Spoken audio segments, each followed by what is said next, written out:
What's up, everybody? Coach Ceelo here, and welcome to episode 34 of the No Bullshit Six Figure Sales Podcast. And today I am dropping the sauce. So I made a promise to you guys a few podcasts ago, and I said that eventually I was going to do a podcast on personalities and personality selling. So that's what we're going to do it on today, It should not come, if you're in sales, it should not come as a surprise that there are different personalities, right? And there's different ways to sell them. But what came to me as a surprise actually is how few salespeople actually know this. Now, if you're already in the high ticket space, if you're already a six-figure earner, I have no doubt in my mind that you already know this. Now, how much you implement or not, that's a different story. But anybody who's trying to level up their game and is trying to get into finally getting to where they're hitting six figures, a lot of you were never trained this. A lot of you were never trained on it. A lot of you don't have management that even knows about it. And so this is the sauce for you today. So here's what we're going to be doing. All right. Let's talk about personalities. Now, there are 16 personalities according to psychology and to personality experts. And you can combine them to get even more personality types, right? So if you've ever been on a dating site, it's so funny. A lot of the women will be on there and they'll tell you, I am NJPQ or I am whatever, because there's like the Myers-Briggs personality test, and there's a bunch of combinations, and you can really go down the rabbit hole here, but let's make it easy. Everything in life is fractal. I'm always talking about trading even when I'm not, guys, right? So everything in life is fractal. So even if you can, if you can zoom into something, that also means you can zoom out of it, right? Meaning you can make it easier by focusing on 4 basic personality types. So some people describe them as attributes, others describe them by colors, and yet others by sea animals, right? When I was in network marketing, the company that really had it played a very large part of my life, had a big training on that, and they compared it with sea animals. And to this day, I still use it. And heck, I love doing that, right? But anyway, so let's talk about the 4 personalities, okay? Start with the first one, the driver. When I say driver, everybody should know exactly what I'm talking about. I am not talking about driving Miss Daisy, all right? I'm talking about that A-type personality, that go-getter, right? Also known, I don't know if I said this or not, but they also do it with colors, right? So, for example, the color red. So when they're doing personality tests or they're trying to label the personalities, they'll say, that's a red personality, right? The driver. Also known as the shark. Guys, if I say shark, you already know what comes to mind, right? So let's talk a little bit about the driver. What is the driver? The driver is an A-type personality, right? They are hustlers. They are action-minded. They are all about getting things done right now. They are about removing anything in their lives that is not going to get them to their goal immediately. Extremely hyper-focused individuals, probably have ADHD, probably. Most of them do. They like anything having to do with status, success, money, entrepreneurships, lifestyle, bragging, flaunting, you name it, right? That's the kind of stuff they like. What don't they like? They don't like mushy conversations. They're not into their feelings much. They don't like wasting their time. They hate wasting their time. They hate people wasting their time. Now, typically, drivers are also narcissists, right?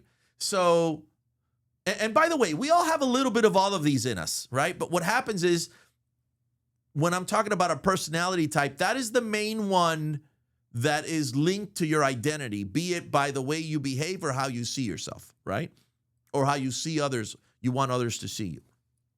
But they tend to be narcissists. So they're the most important person in their world, and they act that way. They tend to not pay attention to anyone around them. Now, they'll have a very close inner circle of people that they love, and that is kind of one of their motivations of what they do and how they do it. But make no mistake about it, the world revolves around them, okay? And if you're a business owner or an entrepreneur, these are the guys you want on your team. They are workaholics. They will go to war. Now, maintenance-wise, they're a pain in the ass because they're prima donnas. They think they rule the world. But you know what? If you get 4 of these on your sales team, you can ride them into the apocalypse if you wanted to. It's game over, right? They will make you rich, literally, because they are so focused on themselves that as a business owner, if you can align the company's values with their values and have them buy into your vision, it's over. So how do you motivate yourself as a shark? This is the easiest one. You don't have to. You are already motivated. Sharks will always motivate themselves because they're constantly thinking about the things that motivate them. It doesn't take much to get yourself motivated, get yourself out of bed, get yourself, they're highly disciplined. It's amazing. How do you motivate others as a shark? Or I should say, how do you motivate others that are sharks is what I'm trying to say. There's a couple of ways of doing it. If you are a business owner, if you are somebody who's in a position of authority in these people's lives, the first thing you have to do is outshark them. Believe it or not. You've got to be a bigger shark than them because they will not respect anyone who isn't. They need to at least think that you are at their level for them to have any kind of respect for you at all. So that's why it becomes a little bit of a management headache because you're trying to instill in them certain habits and stuff that will make them great in the long run, especially if they're younger. If they're older, they already got this, right? But at the same time, you still got to show them who's the boss in a way. You still have to roll up your sleeves and get in the trenches to earn their respect once in a while and maybe get a sale that they couldn't or help them close a sale that they couldn't, because that's a very easy way of humbling them, because they feel like if they couldn't do it, no one could. And most of the times they're right? But if you could roll up your sleeves and get in there and get a sale they couldn't, or help them get a sale they couldn't, or save a sale that they lost, they are going to be so impressed with you that at minimum, they'll think you're as good as they are, right? And you'll have their respect. And then when you say something, they will listen. Now, there's other ways of motivating sharks. Sharks hate to be told what to do. And they hate to be told what they can and cannot do. So if you want to motivate somebody, let's say you're halfway through the month or you're coming towards the end of the month and they haven't been at their A game, you rub it in their face. Now, you can't do this with other personalities, but with them, you absolutely can. And they're going to hate you for it. They are going to get fuming mad at you. Immediately afterwards, they're going to prove you wrong. Sharks love proving people wrong. And if you can put them on that side of the equation, I guarantee you they will do it every single time. Now, if you're not in a position of authority for whatever reason, be it a relationship or whatever it is, there's a completely different way of motivating sharks. And the only ones that could do that is a different type of personality or the bonus personality that I'm going to talk about in the end. And because they do not consider anybody at their level other than themselves, right? There's only one other personality type that can influence them, and it's the kind of personality that falls in love with these people. If you've noticed, this is a very obvious kind of person, and this person will never fall in love with someone that is the same as them because they'll kill each other, right? So it takes a very special kind of person to put up with that kind of personality. And usually it's somebody on the other side of the spectrum. It's usually somebody who's very lovey-dovey, who's very much into their emotions, who loves people, who love things. So, for example, if you're a driver and you're a provider and you're somebody that goes out there and goes to work for your family, you're a workaholic, you're out there, you're making the bread, but you have somebody at home that's making sure the home front is taken care of, that everything is copacetic, everything is nice, everything is taken care of. That's the only person that can influence them. Why? Because they feel that they have to protect that person. And not only that, sharks are very skeptical. They don't believe in anybody. They're always thinking there's an angle coming from somewhere, except those kind of people who are so warm-hearted, so nice that they feel they have to protect them from the rest of the world. So here's the hack. If you can prove to them that you are someone that, in spite of their obnoxious personality, you have their best interest in mind, and that through over time you've proven when you've given them advice, even if they didn't agree, that it was advice that worked and that helped them out, then all of a sudden you have a back door to their subconscious, meaning they will never question you again because you're the only person that they can trust will tell them the truth. And so if you come across as someone who genuinely cares about them and you've got that relationship already, then just by giving them your advice, you'll motivate them. But it'll be very backdoor. They may not even admit it, but it will work. So I just wanted to leave that out there for you. Now, how do you close a shark? There's two ways of closing these people. Number one, you have to outshark them. Again, you have to prove to them that you are at minimum at their level. But here's the thing. If you're a salesperson and you're trying to sell something, you can only get to a certain level of aggression without them disliking you. And you don't have the time, 30 to 90 minutes, to turn that around later. So it needs to become like witty banter. So you're kind of doing like a passive-aggressive thing where you take a few stabs while you're smiling. You take a few jabs and you joke around. And you notice that you'll give them some shit, they'll give you some shit, and all of a sudden there's like a mutual witty banter going on, and there's a certain amount of respect, and now you've got their attention with that respect, and you'll be able to close them. At the end, you can always throw in one of those, hey, this isn't for everybody, right? This product wasn't meant for everybody.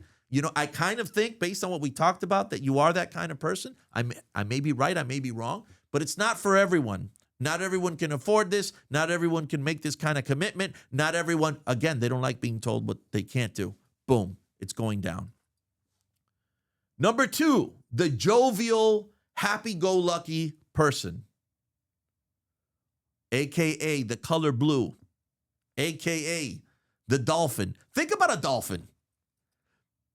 It's hard not to smile the minute that I ask you to picture a dolphin because they look like they're smiling all the time. But not only that, think of a dolphin's personality. They're always jumping around in the water, having fun with each other, having fun with people. But don't be fooled.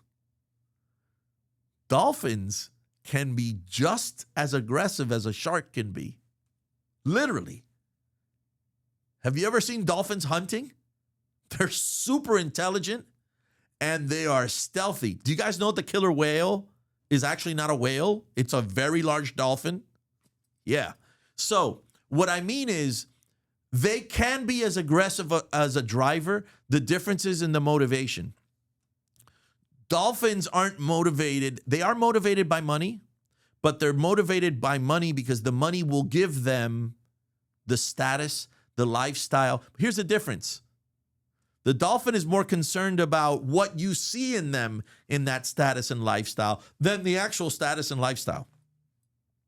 They're about going to parties. They're about having fun. They're usually the life of the party. There's usually a bunch of people around them. They're connectors. They're always connecting people. They always know somebody who knows someone. I got a guy. They tend to be really funny. They got a lot of jokes. They tend to be really good with the opposite sex. That is the dolphin. So they've got some of the aggressive behavior of the shark, but then they've got the social skills because they are social. The drivers aren't social. The dolphins are social. They are in their feelings. They can get a little mushy. They do like to have fun. So what do they like? They like anything that's fun, anything that's novel, anything that's exciting. So where I would tell you with a driver, the driver wants you to get to the point, get to the point, get to the point.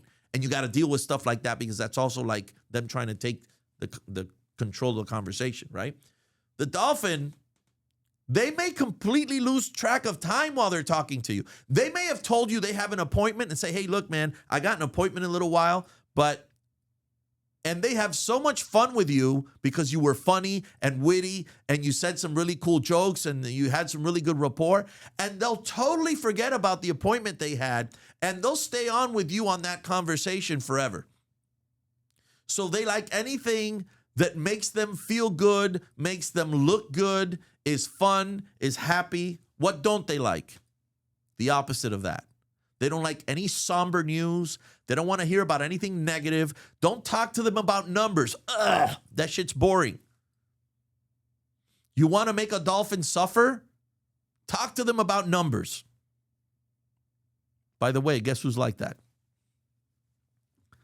I can't stand it. And those of you that are numbers people just cringed when I said it because you can't understand how someone like myself wants nothing to do. They're big picture people too.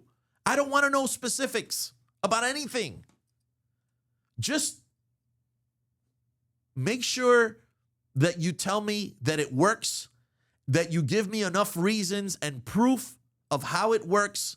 I'll never read an instruction manual to anything unless it's broken or I can't get it to work. And before I do, I'll look it up on YouTube. That's what a dolphin would do. So they don't want to hear about long, drawn-out processes. You know what they want to hear? They want to hear that whatever you're offering is simple, fun, and easy. And if you can link it somehow to simple, fun, and easy and solving their problem, it's over, dude. And if you did it right, they're going to tell you, yo, we should hang out sometime. Like literally, that's the first thing they're thinking. And the next thing they're going to ask is, what if I tell my friends about this? Because they know everybody. Now, how to motivate yourself as a dolphin. This is important because dolphins are emotional, which means that sometimes you're going to wake up feeling like shit and sometimes you're not. And so the great thing about it is that because you're emotional, emotion, right? Movement, feelings, moving. We used to say this a lot before in the presentations. If you got somebody that came in a bad mood or they were angry, we'd still love that. Because if they were easy to get angry, they're also easy to get happy. They're easy to get excited. They're easy to get motivated. So if it's motivating yourself, that's easy, dude. Music. Music is number one. Audios. We will get affected by that faster and stronger than anybody else would because of how we are in our emotions. So it's real easy to motivate yourself. I've talked about that stuff before. You guys should know it. But music is the easiest one. Audios, all of that. Now, how do you motivate other dolphins? Easy. Just talk about how much fun you're going to have doing what you're doing. Like literally. Hey, tell me about the time when. Could you imagine when this happens? Could you imagine how good it's going to be when blah, blah, blah, blah, blah, blah, blah. If you've got a team, easy. Invite them to lunch. Give them all kinds of little goodies and gifts. They love that stuff. Team bonding events. Man, take them out to a club. They're going to love you. Take them out to do some kind of activities. They're going to love you. Now, how do you close a dolphin? I hate to say this. We're very easy to close. I used to have a friend of mine that his closing sentence for closing a dolphin was, great, let's get the party started. You know what? It's true. It's so true. You know what's another one? While you're talking to them, anytime they say anything remotely exciting, high five. Oh my God, that's awesome. Literally. All you have to do is make it sound simple, fun, and easy, and it's going down. Literally. Number 3, the analyticals. So this is on the complete opposite spectrum of the dolphin. Analyticals have zero emotion. These guys, they don't feel anything. They have trained themselves. Some people are like that naturally, but most of them have been trained throughout their life to just look at the facts about everything. It's all about facts and figures. That's all. They make great detectives. They make great accountants, engineers, right? These are people that it's all about facts and figures, AKA the color green, AKA the urchin when you're thinking about sea animals, the urchin, okay? So what do they like? I'll tell you what they like. They love information. But you know what else they like, my friends? I want to think about it. I have to think about it. I have to talk to my sister, my brother, my aunt. I have to talk to my dead relative. I don't know. Whatever. They have to think about it all the time. Analysis paralysis, that is their modus operandi. They're going to buy a car. They do not buy the car on that first try. If you think that you just closed an analytical on their first shop, trust me that they have spreadsheets at home that they've been running for the past 3 months on the financing, on the gas mileage, on all the comparable cars that they were looking at, and that Prius that they bought, because you know they're going to drive a Prius, that was thought of for 3 months in advance. So they love information. They love being told you're going to give them everything that they need. That gets them excited. What they don't like pressure. Matter of fact, they can't even take pressure. Most of the times, I used to do this kind of like a joke. But, you know, because they're very smart and some of them could be slightly aggressive, slightly, nowhere near like a shark. It's kind of like inverted from the shark. So a shark is high driver with a little bit of analytics, and the analytical is like high analytic with a little bit of driver in them, right? But they don't like feeling the pressure of someone telling them they need to make a decision, because here is the secret with the analytical. They hate being wrong. They love being right. Not only do they love it, they have the psychological necessity to know that they are 100% correct in whatever decision that they're making. So that is why they would prefer to fall into analysis paralysis. They would prefer to not make a decision, which, by the way, all of us in sales know that not making a decision is making a decision. But they would prefer to not make a decision and be able to weasel out of that and say, I didn't make the wrong decision, than to have made a decision and it possibly turning out to be the wrong one. They cannot handle that. That is why they need to amass all of this information, because they need to convince themselves that they are 100% right in that decision-making process. Now, for those of you that are analytical, please, if you notice the way I'm talking, I'm not trying to offend anybody. It's just that because I have that opposite personality, there's always that. I just can't. I can't. However, I'm very good at selling them, and I'm going to tell you guys why in just a bit. So you already know what they don't like. How do you motivate yourself as an urchin? Good luck. Urchins aren't high in the motivation factor. They're actually usually very low, very monotone. How they do motivate themselves, though, it is with money sometimes, or whatever else is important, but it's with discipline. Here's the great thing about you always, by the way, if you're running a sales team, you always want an urchin in the group. You want one in there because that person is what makes sure that everything is running perfectly, properly, according to the rules. So they're highly important in every business. But in terms of motivating them,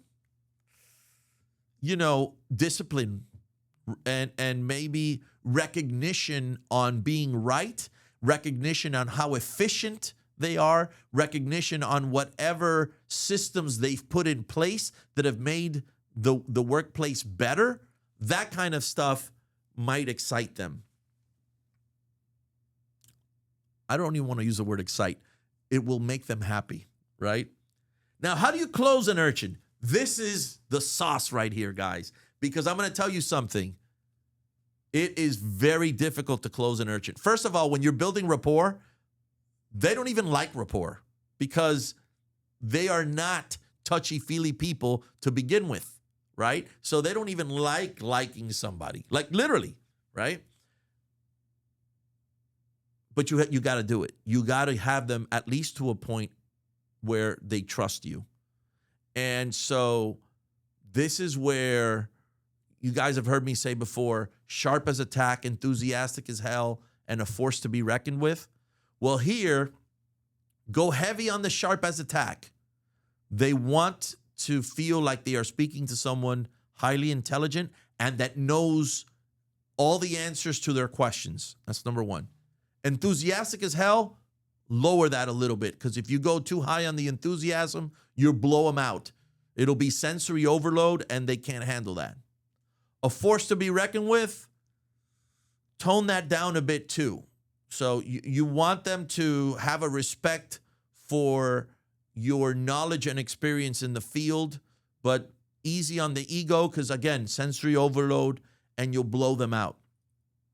So how you close them, first of all, you keep getting their attention by telling them that you're going to give them all the information they're going to need.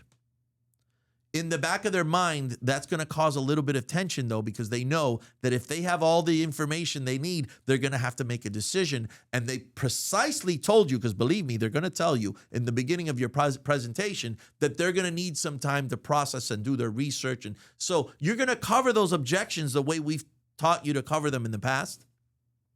But the most important thing to close an urchin, the most important thing, is that you've got to work into your presentation stories, third-party stories, or phrases and things that lets them know how many urchins just like them have purchased from you before, and how many of them were able to make that decision during that first presentation after you laid out and answered all the questions they had. Now, here's why.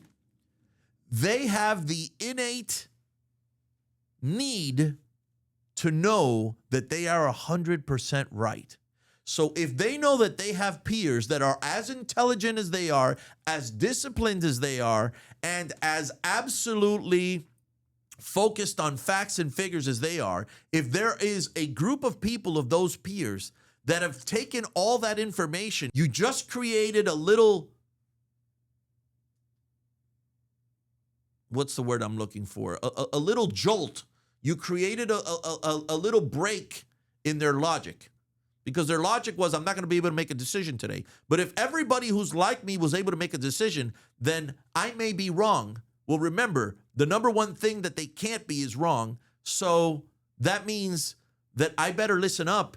And if this is a really good deal, I better take advantage of it, because if not, I'm going to be on the wrong side of this. Now, I know that sounds counterintuitive, but that's the only shot you'll ever going to have. I promise you that. So let's go to the last one. The last one's the conscientious lover, okay? AKA the color yellow, AKA the whale, all right? Think of the whale, large, big. They can be friendly unless it's a killer whale or something like that. But with humans, typically, they are friendly, right? So what do they like? They are all about feelings. So just like in the dolphin that I said that they've got emotions, but they're also happy-go-lucky and aggressive, the whale's not like that. Whales are not aggressive at all. They are very laid back, but they are all about feelings and emotions and hugging people and holding people's hands and giving people great advice and giving people words of encouragement.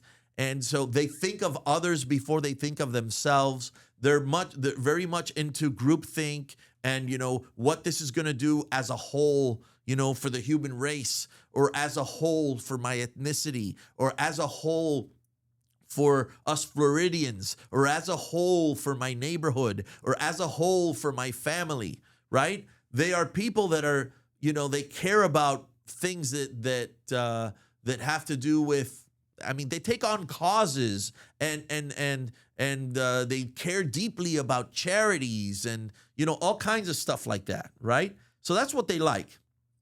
What don't they like? They don't like injustice.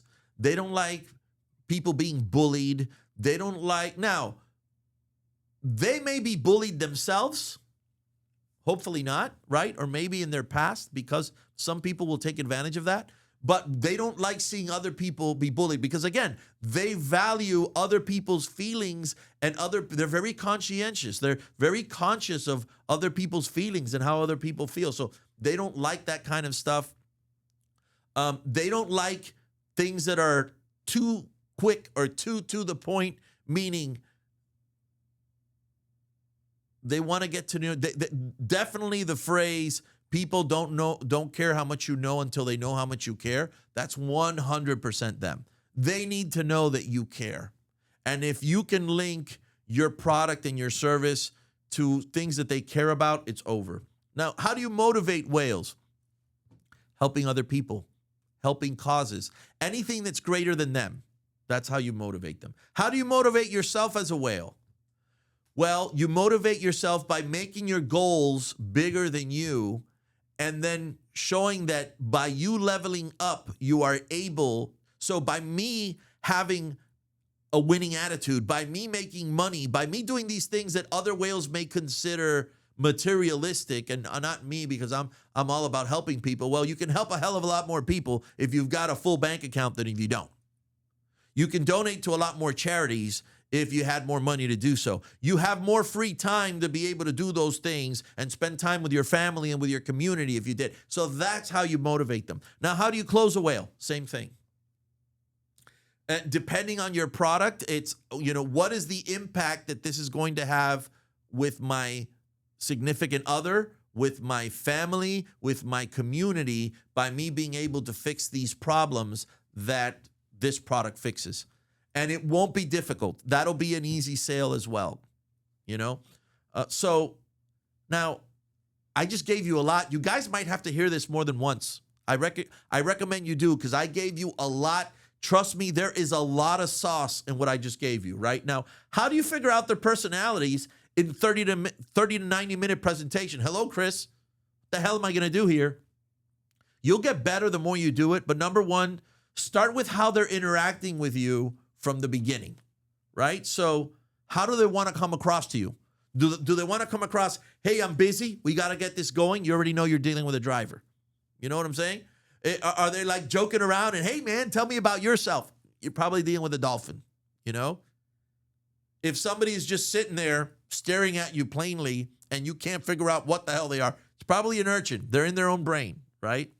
And if you've got someone who's very caring and warm and smiling, you know you're dealing with a whale. So how they come across to you is one. You know, do they come across as a leader? Do they come across funny? Are they about facts and figures? Are they warm and embracing? Notice that. Now, notice that two of these are more about logic and two are more about feelings, right? So if they're logical, you know, are they aggressive or not? Because if they're aggressive and logical, you've got a shark. If they're just logical, you probably have an urchin. You know what I mean? If they're warm and fuzzy, are they giggly and funny and seem like they know a lot of people and outgoing? Are they outgoing? Chances are it's a dolphin. But if they're just warm and fuzzy and talking about hugging trees and saving the universe, well, it's probably the whale, right? And number two, this is the easiest. The easiest telltale sign is, what do they do for a living? Are they an engineer? Are they an accountant? Chances are that that person is an urchin. You know, are they, you know, a big money baller? Are they a business owner? Are they an entrepreneur? Chances are they're probably a driver. You know, do they run a nonprofit organization? I don't even have to tell you what they are. You already know it. It's a conscientious lover, right? It's a whale. So you guys get it. You're getting it from there, you know. So this right here, guys, is next level sales techniques, and this could change your game forever. Don't take it for granted. Guys, my name is Coach Ceelo. I have helped thousands of salespeople break through, reach, attain, and maintain six figures. You keep listening to me, you'll be the next. I'm out of here.